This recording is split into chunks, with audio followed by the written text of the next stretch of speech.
Thanks very much. It's a real honour and a pleasure to speak after Alistair. We share so much in common, even though we haven't actually met in person. And you know, as sharing our experiences as academics working in higher education and as authors and activists. Just before I start, I want a quick aside about the story. I want to share a bit of sympathy with the people of Egg and their 5 kilowatt trip switch. I very recently bought one of these gadgets. You know, these gadgets you get, you clip to your fuse box, and it tells you how many kilowatts you're using in the house. I bought one. I've become obsessed with it, absolutely obsessed with it. And you walk around the different rooms, turning things on and off to find out how many kilowatts you're using. One thing I've found is that our cold feed shower uses 5 kilowatts for a shower. So the people of Egg wouldn't even be able to have a shower without the whole island going down. It's incredible. Our electric hob uses 1 kilowatt per hob. So you have all 5 hobs on with the oven and the kilowatt using 10 kilowatts. So get yourself one of these gadgets, you'll become obsessed like I am about your use of electricity. But it's a really interesting way about thinking about, you know, the amount of energy you use. And if you actually had to generate your own energy, you know, we'd certainly think about how we use it. So, okay, for the next half an hour or so, I'm going to talk about, really, it's quite a nice way to think about it as a part 2 to a lot of the things that Alice has been saying. Myself as an academic, I'm a senior lecturer in geography at the University of Leeds for my sins, but that's really only half the story. In fact, it's probably less than half the story of what I've been up to over the last 10, 15 years. I've been doing quite a bit of writing, and I see myself as a bit of an activist. People in geography, my other kind of academic colleagues, call me a scholar activist. There's a whole new label of scholar activism, which we've been talking about. You know, why would we be kind of active within the academy? And we've been reflecting on what that means to be a kind of activist within our own workplace. One of my starting points is, well, it's the photograph actually, pink tank. Here's, many of you might remember where you were on 9/11, that fateful day a few years ago. I remember where I was on 9/11 because I was in a pink tank outside the Defence Systems International Arms Fair at London's Expo Centre, in front of a line of police. It took me all night the night before to make that tank. It took the police about a minute to destroy it soon after this photograph. So sadly, I have no remains of it. But that was one of the kind of moments which was defining for me. One of the kind of moments within what we call this growing movements of this plurality of groups who have been building a momentum towards social change and justice over the last 10, 15 years, which has intensely deep roots as well, which I want to talk about some of those roots. So what I'm going to talk about today really is a venture I've been involved in. I'm going to talk about lots of things, basically. The whole metaphor of a journey. For me, it's a collective journey. It's not a journey I've been on my own. It's a collective journey with lots of collective voices, which have been building and building within and without my own personal journey. And what I want to talk about is one of the things is this book that I've written with a number of colleagues, a number of activists up and down the UK and beyond, called Do It Yourself. I wonder if I can get a prize for the only speaker who got the word "do" into a book that they've written. So Do It Yourself, a handbook for changing our world. I'm in this popular education collective called Trapeze. So we don't do trapeze acts. So we're not a trapeze act. It's an acronym, and it stands for Taking Radical Action Through Popular Education and Sustainable Everything. So it's the worst acronym in the world, and it kind of sums up, I think it kind of sums up what we're trying to do, because when we made the acronym, it was like, and sustainable, everything. We just want everything to be sustainable. But it worked as trapeze because when we thought about the idea of trapeze, it's about kind of making the leap. You know, how do we get from the kind of the position of stasis that we're in to thinking about how can we inspire people to get involved in radical change? How can we inspire people that the things we're actually saying, these micro examples of radicalism or resistance, are actually inherently feasible and doable? And this whole metaphor of making this leap became really important for us.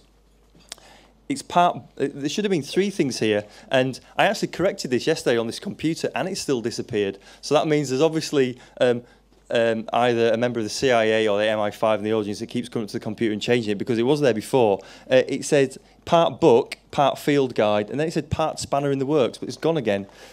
So that black space, there was another message.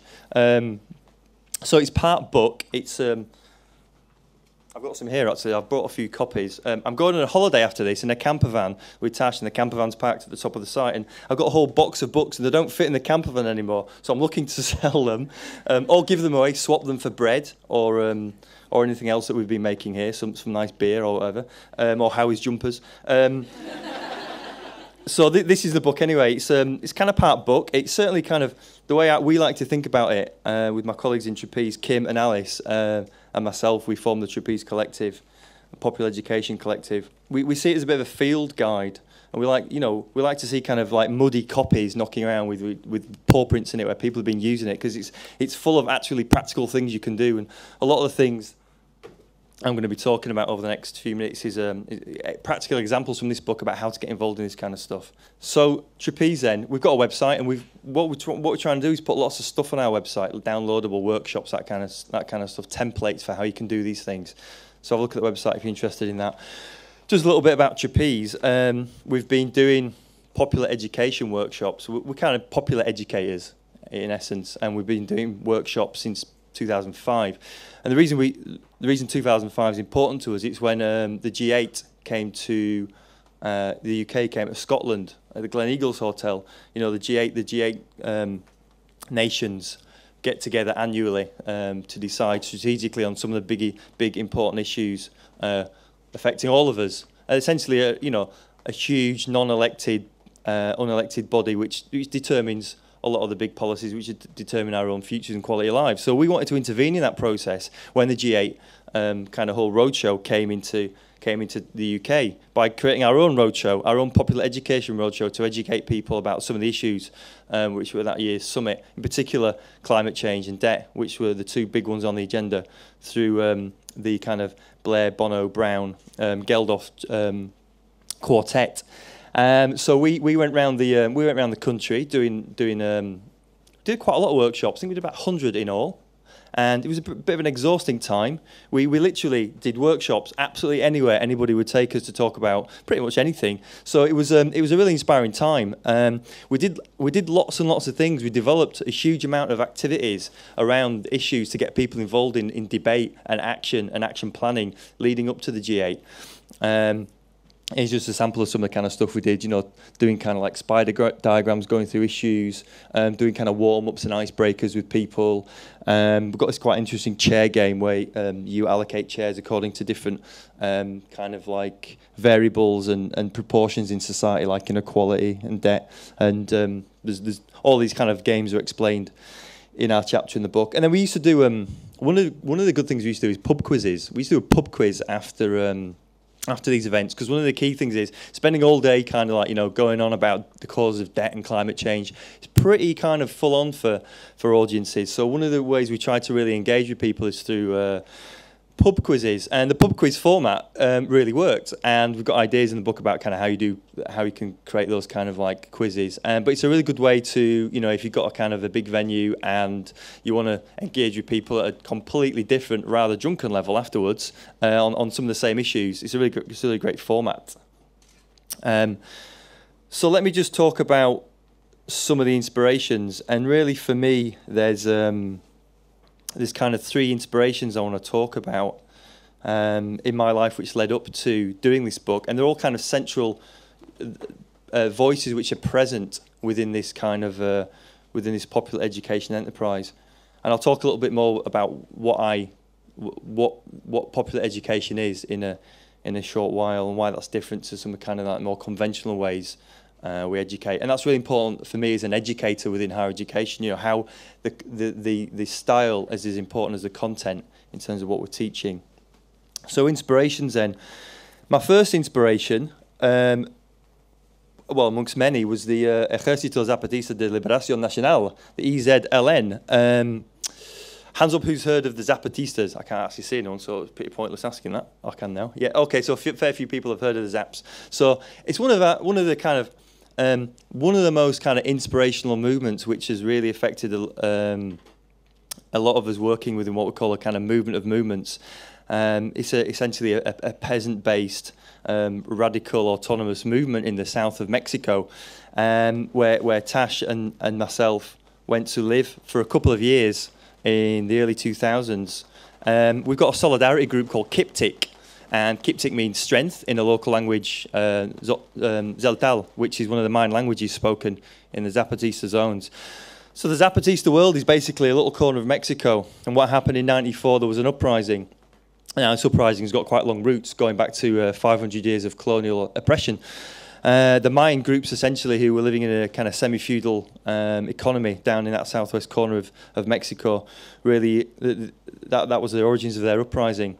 They demanded land, they demanded autonomy, they demanded recognition from the government, they demanded equal access to services.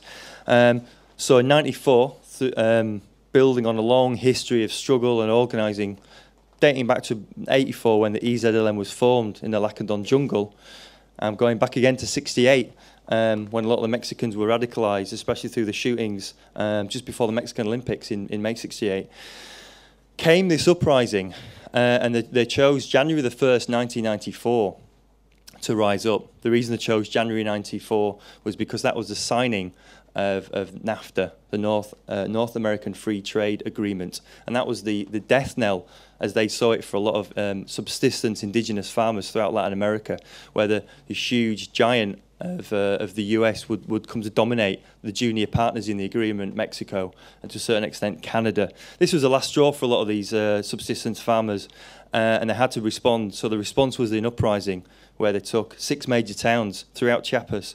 And there was a small war which lasted about 11 days, and there was a quite quick ceasefire. But what happened through that process was quite interesting. A whole process of autonomy, demands for autonomy were rolled out. And autonomy is a really key metaphor throughout this whole motif, throughout this whole talk for me. Autonomy, literally, well, from the Greek to self-legislate, to self-govern, has become a really important defining feature for me, along with you know, the often pilloried word anarchism without government. So these two together, this is couplet, self-legislation without government, is a really kind of important driving force in a lot of my work. It's it's a philosophical inquiry into how people can live without government and legislate and govern ourselves. So this is what the Zapatistas were involved in his Tash and I, just prove we were there, just next to one of the way the Zapatistas work is they take land, take parcels of land, and in '96, 2 years after the uprising, there was a huge land take, and a lot of the big landowners left the area, and there were some violent clashes, and so a lot of land was taken. And this is recuperated land under the control of the grassroots bases of the EZLN. So land was really important for these people. Obviously, subsistence farmers, they call themselves hombres de maíz, people of corn, and the control and access to the land is crucial to their livelihoods. And even more crucial than we're only beginning to recognise, as we've seen over the last day, the crucial importance of being connected to land and food production. For these guys, it's a matter of land, life or death. Subsistence farmers need access to land, and control of their own land is really important.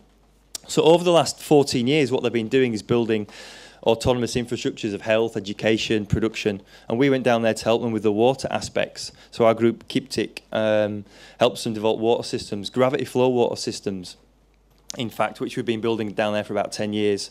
Just very simple, kind of like build a spring tank on a hill, a pipe down the hill, and a big captation tank in the village. These systems cost about £3,000, and they can supply a village of about 30 families quite happily for 20, 30 years. So those are the kind of things we're doing, working with them, doing that kind of thing. Zesta International is quite an interesting website. You can find out much more about the EZLN. One of the key things about the Zapatistas is they've really reinvented the revolution, really like, rather than this kind of old traditional Marxist, Leninist Marxist revolution, which we've seen in Latin America, they've really reinvented what a revolution is. And a lot of part of that is spreading it, getting people involved in international solidarity and visiting it. So people like myself, there's thousands of people who go out there and visit the Zapatistas to be inspired. So if you're into that and you're passing through Mexico, there's opportunities to visit them at the peace camps and at their base camps. Kind of take two on the inspiration. Just after Mexico, we went to Argentina. A lot of you might remember in December 2001, for Argentina was an intense time. The economy collapsed, president fled. I think all the corralito was imposed, where people's bank accounts were frozen, and the dollar parity was undone, and the Argentinian peso plummeted in value by a factor of 4. People say, so basically the bank accounts were frozen, people's savings reduced in size by a factor of 4, and all they could do was just look at it on their bank balance, and they couldn't get access to it. Obviously the smart ones had realised it was coming and put their money in banks in Europe, but for the majority of Argentinians, well, those that had money, lost it. So one of the key things about this moment was it was a coming together of the middle classes, the upper classes, and the working classes. This intense moment of rejection of the establishment because of what they'd done to the country, and it goes through a long history of privatisation, really. So this was a moment I said, "Que se vayan todos," which is get rid of them all. And this was a kind of clarion call on the streets: just get rid of them all. You know, the politicians, businessmen, they've just ruined our country. So what happened in the wake of 2001? When we were there in 2003, was this mass outpouring of this desire for self-management and autonomy. Here's just a few moments of it. The Hijos movement is a movement against some of the dictators who were responsible for the dirty war in the late 70s and 80s in Argentina. And there's a huge movement about outing these generals who still live with impunity. So people visit their houses and stand outside their houses shouting all day, saying, you know, you're responsible for the disappearance of thousands of innocents. So that's a really interesting aspect. The MST Workers movement have these citizens' courts where they hold the government to account with thousands of people at these things called piquetes, basically pickets. We remember those from the 80s. We had pickets in Britain. Huge pickets happen in Argentina all the time, closing down major infrastructure routes. And one of the really interesting things has been the occupied factories, workers reopening the factories. Here we have occupied ravioli on the bottom right. I don't know if you can see it, but the kind of writing in Spanish, it says this ravioli was made by workers in an occupied factory. So it goes down to even the most basic level. As factories reopened, ravioli was made. You know, Brookman's was a big example where they made suits. So lots of things were kind of the workers took back the means of production and collectivized it. So this was a massive outpouring of self-management, which was a huge inspiration to us.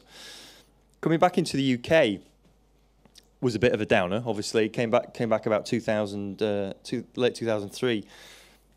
I wanted to take this massive outpouring of autonomy and self-management back into the UK. And one of the things I got involved with was this UK social centres movement, which has been growing in the UK over the last 10 years. And we've got a centre in Leeds called the Commonplace. You can see there top row, second one in, the Commonplace. But there's basically about a dozen or so of these centres around the UK. There's a website, socialcentresnetwork.org.uk. And you can certainly have a look, see where your local one is. But these are amazing self-managed spaces where people want to, you know, intervene in the story of their city and say something about, you know, what's happening in their city, and say, look, you know, we can manage our own space, we can organise our own entertainment, our own food, our own meetings. You know, we have the skills, we just need the space, we demand the space, we demand the right to be here. One of the things that I've as an academic, what I try to do is not keep all my kind of interesting ideas in journals where nobody reads them apart from my mum and 2 other academics. I try, everything I write, I try to spin out into a little pamphlet. I've become a kind of pamphleteer. So that's why I always have a box of things with me to rival Trevor Bayliss's box, actually. And so I write little pamphlets like this, and I've got loads of pamphlets to take. You can grab them for free as well. So I've written this kind of thing about what social centres mean. And with participants from the social centres movement, we created this little book called What's This Place? Stories from Social Centres. And got every UK social centre to kind of write their story. So they're all in here. So that's free as well. So we did that. We got a grant from the university. So university is useful for something. Get your hands on their money. And Tash and I wrote this book as well, Taking Back Control, which, again, with the university money, which told the story of basically the Argentinian uprising. So, again, another freebie. So I think one of the things I'm trying to say as well through this is I'm kind of using my position with the university to give back and to inspire people about these stories. To try and say something about the way that we can engage with people through these kinds of tools, these kind of like educational tools. So those are 3 inspirations really then. What I want to do for the next 10 minutes is tell you a little bit about the book. There's kind of lots of people in this book, and there's a kind of whole world of people doing stuff out there. Now, the book's got 9 chapters and kind of 9 little symbols. And these symbols represent kind of 9 themes where people are trying to put these examples into practice. I want to go through these 9 themes quite briefly because there's quite a lot of tools, and I want just to introduce you to some of the kind of inspirational examples and ideas which I've certainly been inspired by. And so 9 themes then. So that the way the book works is that there's 2 chapters for each theme. There's a kind of analysis chapter, and then there's like a how-to chapter. So say for example for the first theme, sustainable living, it's kind of all about the issues. There's an analysis chapter, and there's like a how-to chapter. So in there, there's a kind of like a pictorial guide about how to build a solar shower, alongside analysis of what permaculture is. So that was our aim, to bring together analysis and how-to. So rather than just writing a book which is kind of like these are the issues, or rather than just writing a book which is the kind of like a guide, a manual, we wanted to bring those 2 things together.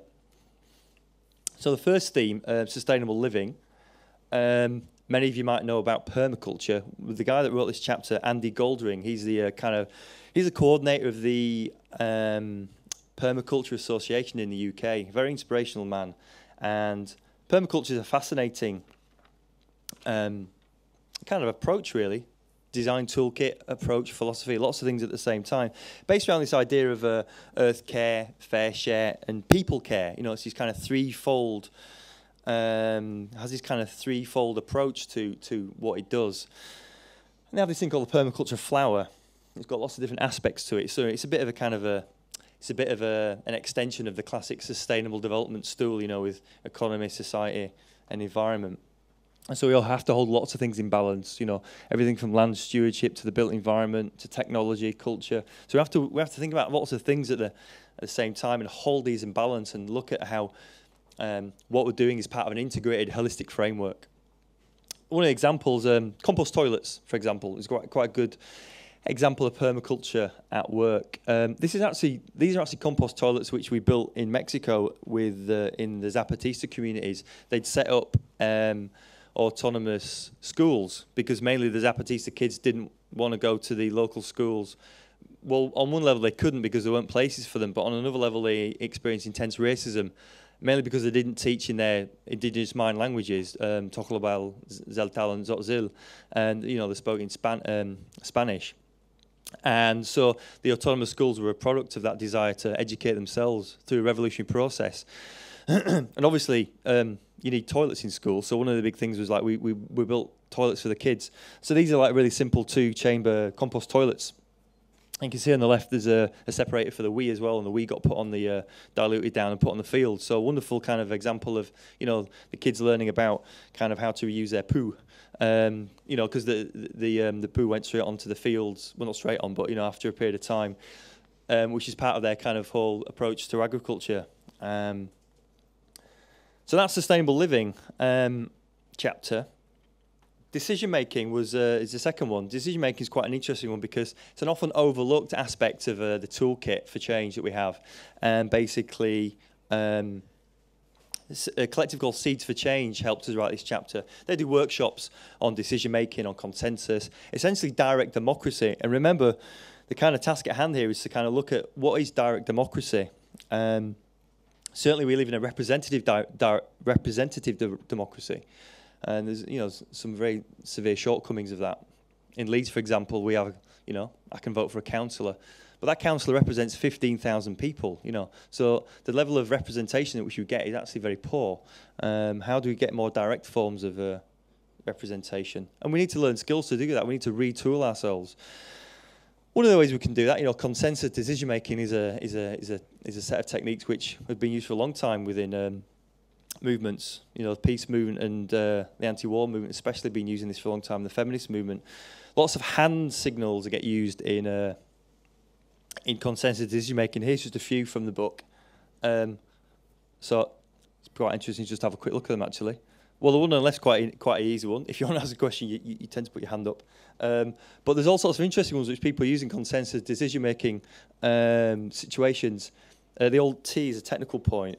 So not that I can see anyone because of the lights, but if anyone's got a technical point throughout the meeting, feel free to do that.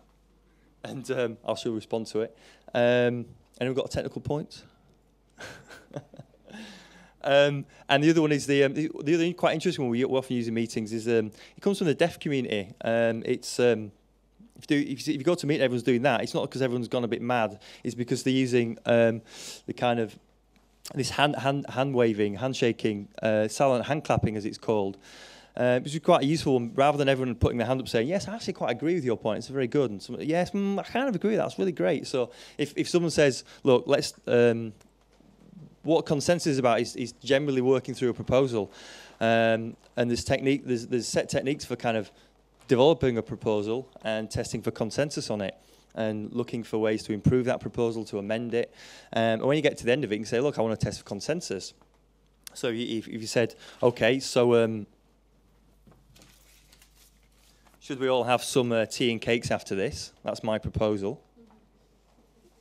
Oh, okay.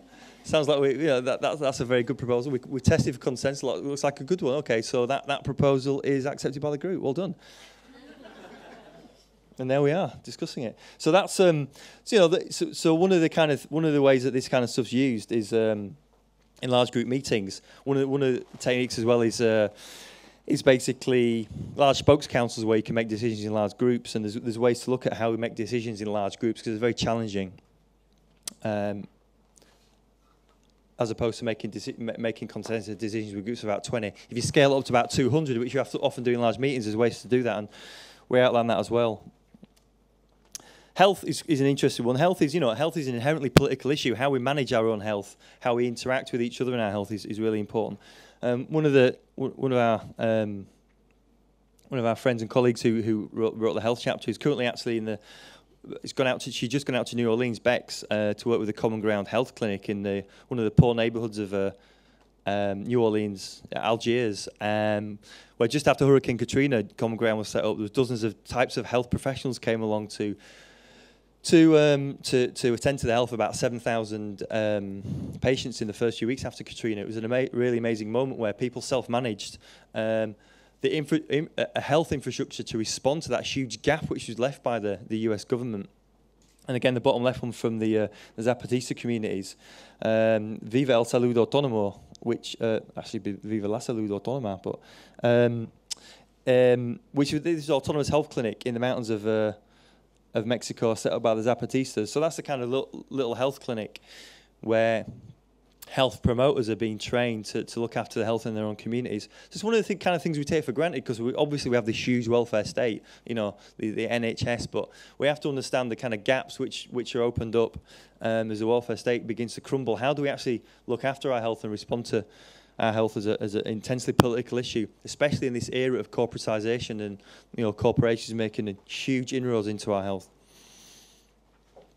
Popular Education is the next chapter. There's a huge amount of tools and techniques we can use to engage with people. As Trapeze, that's our big kind of aim. It's our big motive to kind of critique this kind of conventional approach to education. Many people call it the jug and mug approach to education. The students are the mugs in lots of ways, and the teacher is the jug. Basically the idea is that you're filling them with knowledge. And they're the kind of like passive recipients. Popular education problematizes that and says, we're all creators of education. We need to find ways to be more equal participants. Even if you are the expert on the topic, we need to find ways to participate more equally with the people we're educating. So there's lots of techniques we use. This kind of classic thing, spider diagram, talk through different issues. Okay, climate chaos. What are the causes? Why is it happening? What are the causes? What are the effects? Try to get underneath, some of the kind of assumptions. Try to think, what are the causes of climate change? Going through this patiently with people, using different techniques is immensely rewarding.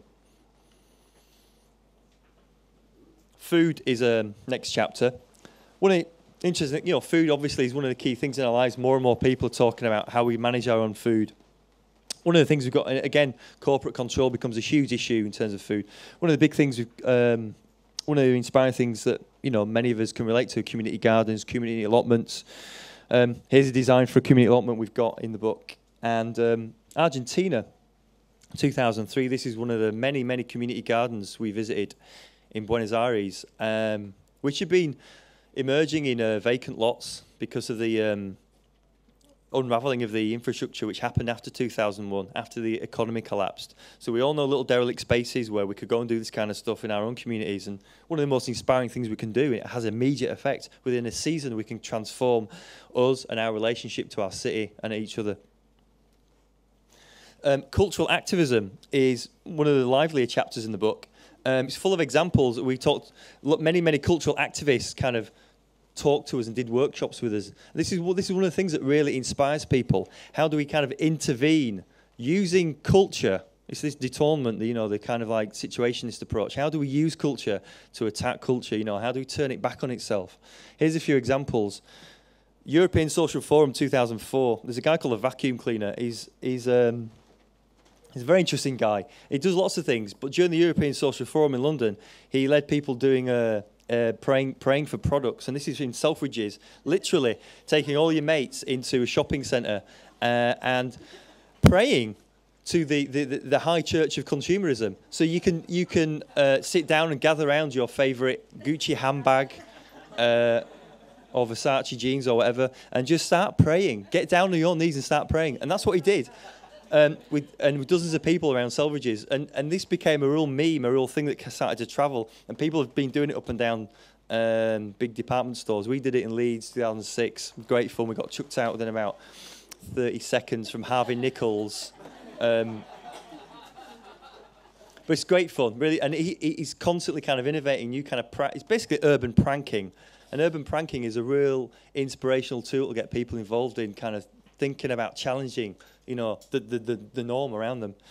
The clandestine insurgent rebel clown army, many people may have encountered them. They've been doing the rounds for a few years now, basically bringing together the ancient art of rebel clowning with modern day activism, to displace the police, really. And the police have been felt very uncomfortable at knowing how to react to clowns. It's been very effective, or it's kind of gone off the boil a little bit because the police have kind of figured out that you just activists dress as clowns. But it's been a very useful tool. One of the other things that Vacuum Cleaner did was found a very inspirational way to figure out that with a green pen, all you've got to do is fill in certain letters on the Starbucks cup, and it spells out different words. So, this has been around for a few years, but, if you want to try it out for the first time with a green pen, I'm not asking you to do that, but it's something that could be done in any Starbucks up and down the country with a green felt tip pen. Just go in and sit down there for a bit on the paper cups. It's up to you. The bottom left one, it's quite interesting. The Yes Men, who's come across the Yes Men? Very inspirational bunch of people. 2004, they did this thing about the Bhopal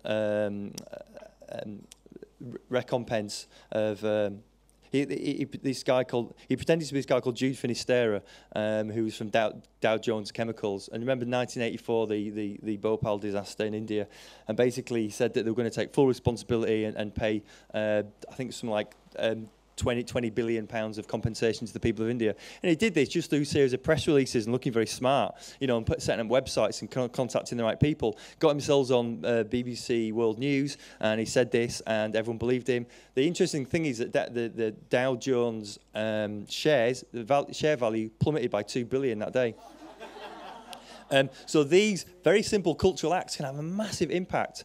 People say, okay, it got the expectations of people up in India when they thought it was real, but I think the effect that it had on the big corporations outweighed the kind of effect, the negative effect it had on people on the ground. But just very simple acts of intervention can completely change people's perceptions about the landscape around us. The next chapter we have is on kind of autonomous spaces, and this is what I did, mainly looking at social centres, again as an autonomous space, and this is the booklet I was talking about, What's This Place? Because the reason we called it What's This Place is lots of people walk into social centres and they go, what's this place? What is it? Because they're not used to kind of entering into a place which is self-managed, self-run, without leaders. Everyone does it collectively. There's no bosses. It's all non-for-profit. People say, come on, who's in charge? Who's your funder? Who's the boss? I just want to talk to whoever's in charge. And everyone's like, no one's in charge. You can come to the meeting where we all make decisions collectively. And like, oh my God, what's happening? So this is one of the really inspirational things about these self-managed social centres. Do go and support them, find out what's happening there. There's a huge amount of meetings, gatherings, film nights.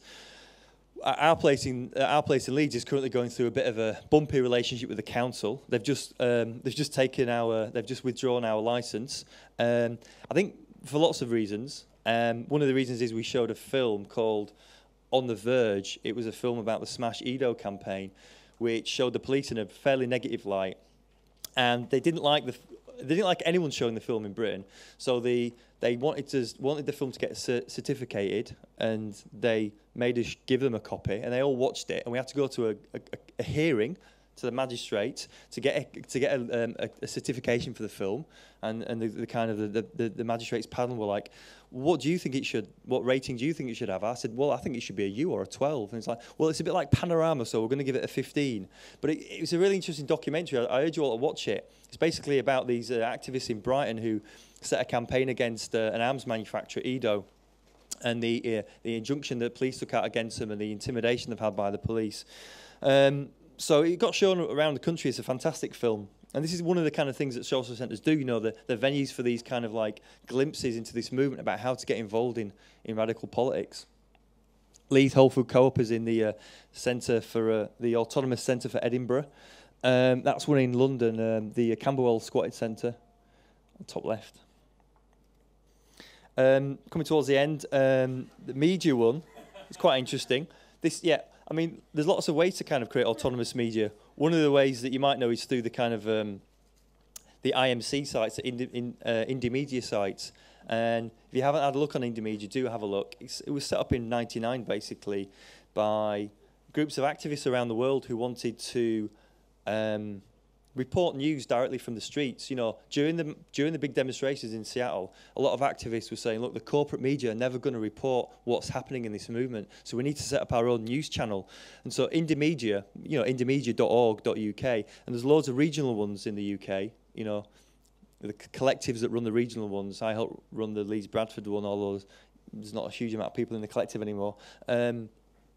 Have a look at your collective. It's all through the website. There's indie media collectives basically in almost every country in the world, and it's really good for reporting from the global south. There's a huge amount of independent media coming from the global south, so have a look at that portal. Spoofing is another great alternative media tactic. This Manchester collective have been doing the hate mail for quite a while. So, and spoofings are really good. There's been some really good spoof newspapers done over the years. During '99, the carnivals against capitalism in '99, there was a really good one called The Evading Standard, which was given out in London. That was a really great one. So it's just a way to kind of sell it back to them, kind of like parody what they're doing. Direct action's the final chapter. Direct action is quite an interesting one. And this is a kind of recurring thing which is going to bubble up in the next few days. And there's a long history of direct action. As Tom was saying earlier, it's one tool within our repertoire which we use, in our efforts to change the world. But it's certainly not a last-ditch resort after all else fails. One of the things that we've realised is that, to some extent, direct action brings home the goods. People take direct action because they know they're frustrated at the democratic system, at the role that big business plays in our lives. They know that those channels are exhausted. People have always done direct action. It's a legitimate form against illegitimate laws. There's also forms of civil disobedience. It's interesting to look at the differences between civil disobedience and direct action as well. And remember, it's not just the preserve of the radical left. Lots of people take direct action. Countryside Alliance had bloody faces and were fighting with riot cops outside Parliament the other year. Fuel protesters block oil refineries. There's a huge amount of political groups. Constantly, the files for justice are on top of buildings. There's a huge amount of groups who use direct action because it brings home the bacon. It's actually a very good tool to get your story out there. We're going to hear about people sitting in front of planes, for example, over the next few days. And here's a few moments from the kind of recent direct action. Climate Camp. That's 2006 outside. Drax Power Station. And the climate cap movement has been a really wonderful movement to get people involved in delegitimizing the corporations who are responsible for climate chaos and for the destruction of our biosphere. It's been a huge inspiration getting thousands of people involved in this movement. That was 2007 on the right. That was the G8 in Heiligendamm. The G8 met in Germany last year. And basically, I was involved in this really inspirational kind of tactic. It's called the 5 fingers tactic. And the Germans have been doing this for many years, much more organised than we are in the UK. They can get 10,000 people to kind of march towards a fence. Really inspirational. They use this 5-finger approach. And basically, it's 5 columns of 2,000 people each. And so what these columns do is they march towards police lines. And they did this with the anti-nuclear protests. And each column is 2,000 people. And when they reach a police line, they just kind of walk around them. And what police do is, they've got their own tactics. They're standing along the thin line, the police, because they like to just cover all the ground. Now, when they've got these fingers coming towards them, what they do is they then bunch to replicate the fingers, and then you just go around them. And because there's like 10,000 of you, it's pretty easy anyway. So we all just walk towards the fence. This was in Rostock, where the G8 leaders met, and we basically shut down the main gate. There's 10,000 of us. We totally shut down the access by land for the G8 leaders. They had to come by helicopter and boat. So it was a really powerful moment, really, really powerful moment, a collective moment where we showed our collective strength. Bottom right, Rossport. Long story about Shell, what Shell's doing in Rossport, but they've basically jailed 5 farmers on the west coast of Ireland. They got an injunction out because they wanted to build a pipeline through their lands, and that pipeline's being built as we speak. So if you're interested in what Shell's doing, not just in Nigeria and in kind of exotic parts of the world, but Shell's doing this right on our doorstep on the west coast of Ireland. There's a huge campaign in Rossport, and the website, they've got a solidarity camp there, and people can go out and visit. It's a really inspirational struggle, and this is where you will link up with people who were not activists previously, but they were forced into being activists by the fact that Shell wanted to rip up their community, literally their houses and fields, to build this pipeline. Really inspirational movement. Nigerians from the Niger Delta have been over to show solidarity with them, which has been an amazing moment. Bottom left, something which, unfortunately, I've been involved with, is part of the climate camp movement. So this happened the other month. A coal train was stopped on the way to Drax, and 29 of us stopped this coal train. There's thousands of tons of coal going into the Drax power station. The whole reason we did this was because we want coal to be, the simple message is leave it in the ground. But the whole point is that if we start a new coal, if we start a new momentum to building new coal-fired power stations, we're really lost in terms of the battle against dangerous climate change, utterly lost. So this kind of form of direct action is particularly legitimate in the face of these stark facts. And it was a considered and rational approach to what is to absolutely terrifying prospect. We must not start a new generation of coal-fired power stations. And this whole thing about carbon capture and technology, carbon capture and storage, is a huge red herring. Even the government's own energy environment audit committee, which is full of MPs, has written a report saying CCS technology is not going to happen within the framework which the government is currently proposing. We need a much more radical approach to energy production to fill the energy gap. And that's government saying, that's the government's energy environment committee telling Gordon Brown that. It's not a bunch of activists, it's not a think tank, it's not independent scientists, it's the government. So, there's going to be a whole trial next year. We've got to go to court and fight a trial on this. So it's going to be a whole other lecture, actually, at the trial, And we're looking for rich benefactors to help us fight that trial. So if there's anybody out there who wants to help us fund that trial, that'll be great. Probably be starting in the new year. So yeah, so that's a few moments of direct action. But so what? So what's all this about? I mean, I suppose one of the things it's about kind of conversations with the future. What we're trying to do in this book is it's a conversation with the future about what's feasible and doable. We want to try and make alternatives look feasible and viable and doable right now. One of the things that I've been involved in to try and make this a bit more feasible and doable is I've set up this MA in Leeds called Activism and Social Change. And if you're out there in the audience looking to do an MA, this might be an interesting one to do. We set it up last year. We've got about 15 students on it. And I think what we're trying to do is reclaim some space back in our own institution. to demand to put forward a different narrative on the future. You know, because universities have been neoliberalised and corporatised just like everywhere else, and you know, we demand the right to create space within this. So the MA is part of that radical pedagogical project. You know, to equip ourselves with the skills, with the ideas, with the case studies for the future. You know, and the students get involved in what we call participatory action research, where they collaborate with social movements. So it's not a detached study of activism. You know, we engage with practitioners about the practice of activism and getting students involved in contributing and developing campaigns and strategies. So that's the aim of the Activism Masters. We've not been entirely favourably received by the University of Leeds. They're starting to raise their eyebrows a little bit because I think they've realised what we are now. I think, you know, they realised we're kind of troublemakers. At first they were like, lovely idea, bring the students in, fantastic. And then they're like, okay, so you actually do activism as well. It's like, well, it was in the title.